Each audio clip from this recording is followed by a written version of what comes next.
કેમ છો બાળ મિત્રો? તો આજે આપણે ધોરણ 11નું ચેપ્ટર 8 એટલે કે શ્રેણી અને શ્રેણીની શરૂઆત કરીશું. હવે તમે પહેલા તો શું ભણી ગયા છો એ છે સમાંતર શ્રેણી તમે શીખી ગયા છો.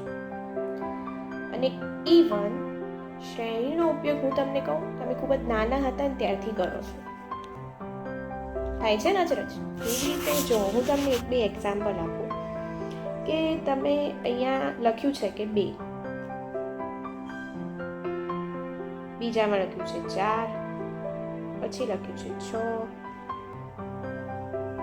8, 10. નેક્સ્ટ તો અહીંયા મેં મૂક્યો છે ક્વેશ્ચન માર્ક,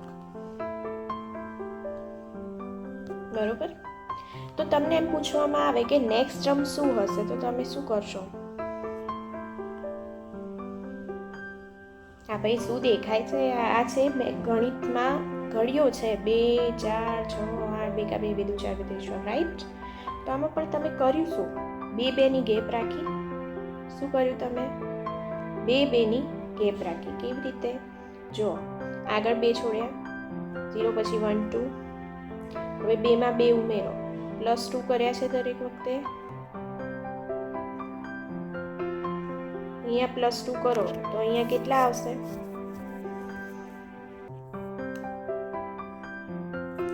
બોલો કેટલા આવશે? અહીંયા 12 અને અહીંયા કેટલા આવશે? 14. એટલે કર્યું શું તમે અહીંયા +2 કરવામાં?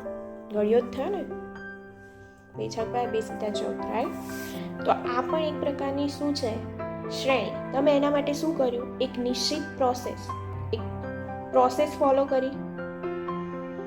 પ્રોસેસ એટલે પદ્ધતિ, એટલે એક નિશ્ચિત પદ્ધતિ તમે શું કરી? અનુસરતા ગયા.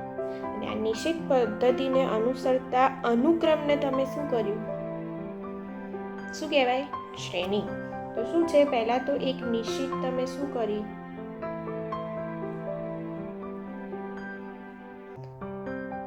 પદ્ધતિ છે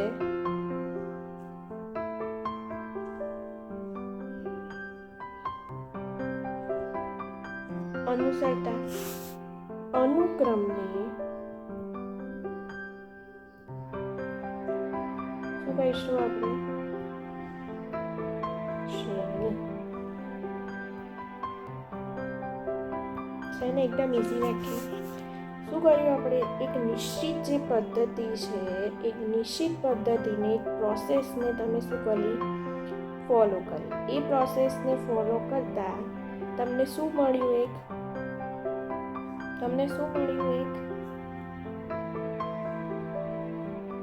આન્સર આપ્યા ને તમે? નિશ્ચિત પદ્ધતિને ફોલો કરી શું મળ્યું? જવાબ મળ્યો ને? તો શું છે? એક નિશ્ચિત પદ્ધતિને અનુસરતા અનુક્રમને, અનુક્રમ છે ને એક પછી એક, ને તો નિશ્ચિત પદ્ધતિને અનુસરતા અનુક્રમને તમે શું કહી દઈશું? શ્રેણી. શું કહી દઈશું? શ્રેણી. છે ને એકદમ ઇઝી. શ્રેણી ખબર પડી ગઈ તમને? તો હું તમે આના ઉપરથી તમે 5 થી 6 એક્ઝામ્પલ જાતે બનાવી શકો. હવે એને હજી બી સારી રીતે સમજાવું તમને. આ એક બોક્સ છે, આ બીજું બોક્સ છે,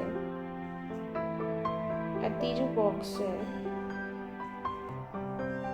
ચોથું બોક્સ છે, બરોબર? હવે 2 બોક્સ, આ બોક્સની અંદર 1 2 3 અને 4 રમકડા છે. કેટલા રમકડા છે? 4. હવે નેક્સ્ટ બોક્સની અંદર જે છે બોક્સ, એની અંદર 1 2 3 4, એની પાછળ બીજા છે 8, બરોબર? હવે આની અંદર શું હોઈ શકે? તો કે 1 2 3 4 5 6 7 8. કેટલા થયા? 8 તો હતા. તો આમાં નેક્સ્ટમાં શું હશે? તો આમાં શું થઈ ગયું? પહેલું આ જે છે, આ બધા સભ્ય, આ બોક્સ છે એની અંદર સભ્ય રહેલા છે. તો પહેલા જે સભ્ય છે એ શું થશે? પહેલો સભ્ય. અંદર જે રમકડું રહેલું છે એ શું છે?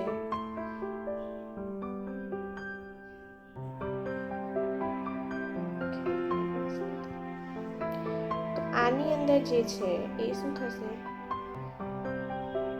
પહેલો સભ્ય થયો આ બોક્સનો પહેલો સભ્ય. કેટલા છે પહેલા સભ્ય? 4. પહેલા સભ્યમાં કેટલા છે? 4. હવે આપણે લઈએ એ છે અહીંયા આ શું છે? બીજો સભ્ય.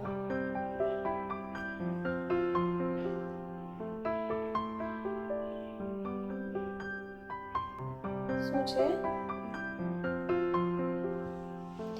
બીજા સભ્ય. તો પહેલા સભ્યો જે છે અને બીજા સભ્યો જે છે, બરાબર. પછી ત્રીજા નંબરે ત્રીજો, પછી શું આવશે? ચોથો. એવી રીતે અનંત સુધી થઈ જાય. સપોઝ મારે 29 નંબરનો સભ્ય લેવો છે. કયો નંબરનો છે આ? 29મા નંબરનો સભ્ય, હે ને? 29 નંબરનો સભ્ય. આપણે અંદર એકથી વધારે લીધા છે એટલા માટે સભ્ય છે. હવે પહેલા સભ્યની અંદર સભ્ય સંખ્યા કેટલી છે?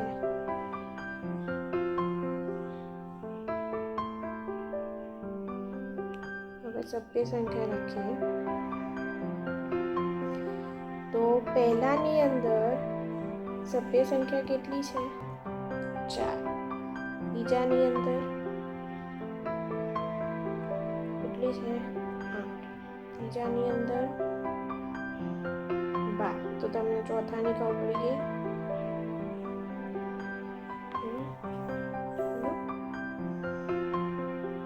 તો 29માની શોધવી હશે તો તમે શું કરશો? અહીંયા 4નો ઘોડો ફોલો કર્યો, અમારે 29નું શોધવું છે. હજી આપણે સૂત્ર ઉપર પછી જઈએ. સૂત્રો મૂકતા તમને ડાયરેક્ટ તમને કયો સભ્ય પૂછ્યો? 30મો સભ્ય પૂછ્યો. 30મા નંબરનો ક્રમ કયો છે? એ શ્રેણીમાં 30મી પદ શોધો, બરોબર. આ રીતે પૂછી શકાય. તો હવે આપણે 29મું શોધ્યું છે. તમે 4 એકને વડે 4, બીજો સભ્ય છે તો 2 ને 4 વડે ગુણ્યા. ત્રીજાનું શોધવું છે તો 3 ને કેટલા વડે ગુણ્યા? 4. ચોથું શોધવું છે તો 4 ને કેટલા વડે ગુણ્યા? 4 વડે. હવે ડાયરેક્ટ આ ક્રમને હું ફોલો કરતા આગળ વધું. ડાયરેક્ટ આ ક્રમને હું કરતા આગળ વધું તો મારે અહીંયા જે છે સભ્ય કેવી રીતે મળશે? તો કે 29 ગુણ્યા 4. ચલો શોધો. 29 ગુણ્યા 4 મારે શોધવું છે. શું જવાબ આવશે? તો 4 નવા, બોલો, 4 નવા થશે 36. 4 દુ 8, 8 ને 3 11. કેટલો થશે? 29 ગુણ્યા 4 116. તો 29મા સભ્યની સભ્ય સંખ્યા કેટલી હશે? 116. હવે આવી જ રીતે તમને આગળ પૂછે, કોઈ બી નંબર આપ્યો, 30મું પૂછે તો 4 તરી 12, 120. અમે 4 એડ કરી દો. તો આ શું છે? એક પ્રકારની શ્રેણી છે, હે ને? એક નિશ્ચિત પદ્ધતિને તમે અનુસરો છો. એ અનુક્રમને શું કહે છે? શ્રેણી કહે છે. આ તો ખૂબ ઇઝી થઈ ગયું. તમે બહુ જ આગળ મોસ્ટલી તમે શ્રેણી ભણી ગયા છો, બધું ભણી ગયા છો શ્રેણીમાં.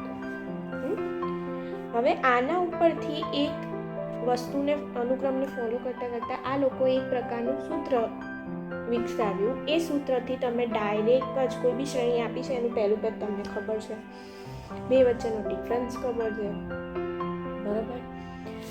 તો એના પરથી તમે એનું લાસ્ટ ટર્મ તમે શોધી શકો છો. ડન. તો એ આપણે શોધવાનું એ બી શોધશું, પણ એના પહેલાં થોડી ચર્ચા હું એ કરી લઉં કે એ છે કે હવે આ પ્રકરણમાં તમે શું શીખવાના છો. તો આ પ્રકરણની અંદર તમે આગળ શીખશો સમાંતર મધ્યક, એરિથમેટિક મીન, અને બીજું છે સમગુણોત્તર મધ્યક એટલે જ્યોમેટ્રિક મીન. કયા શીખવાના છે?